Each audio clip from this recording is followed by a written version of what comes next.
गांधी जी का हर विदेशी दौरा भारत को अपमानित करने के लिए होता है, नीचा दिखाने के लिए होता है और वो राजनीतिक लाभ लेने के लिए कई बार राष्ट्र का नुकसान कर बैठते हैं। दुर्भाग्य ये है कि उस परिवार और उस पार्टी से आने वाला व्यक्ति जो 60 साल सत्ता में रहे हों, वो विदेश से बाहर जाकर उन ताकतों से मिलते हैं जो भारत के खिलाफ षड्यंत्र रचते हैं। कुछ ऐसे लोग हैं जो भारत के खिलाफ जहर उगलते हैं और ये बाहर जाकर जितना झूठ बोलते हैं उसका राजनीतिक लाभ लेते लेते वो राष्ट्र का नुकसान कर। इसकी कांग्रेस की सरकार तो बनी ही और उसके बाद पहला बयान मुख्यमंत्री सुक्खू जी का आया था तो उन्होंने कहा था हम 97% हिंदुओं को हरा कर आए कि 97% हिंदुओं वाले हिमाचल प्रदेश में उनको हरा कर आए, यानी कि हिंदुओं की सोच को हरा कर आए। जिसकी सोच ही ऐसी होगी मुख्यमंत्री जी से लेकर सरकार तक,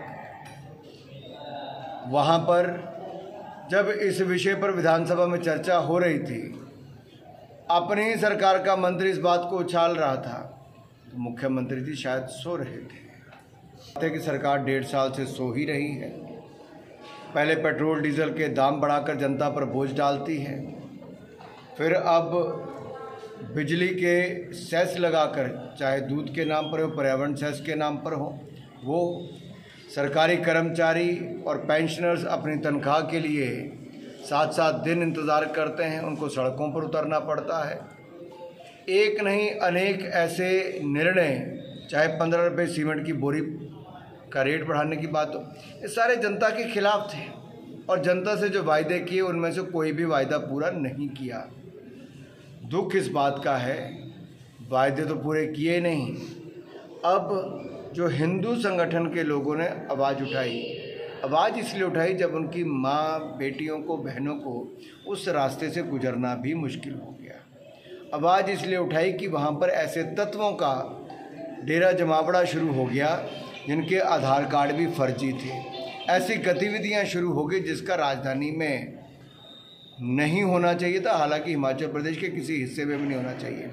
उसके बाद भी अगर सरकार सोई रहे, कोई कदम ना उठाए, जनता को सड़कों पर उतरना पड़े, तो कार्रवाई उनके खिलाफ नहीं की जहां करनी थी, बल्कि जिन्होंने आवाज़ उठाई उनके खिलाफ लाठी बरसाई, पानी की बौछारें की और उनको गिरफ्तार भी किया।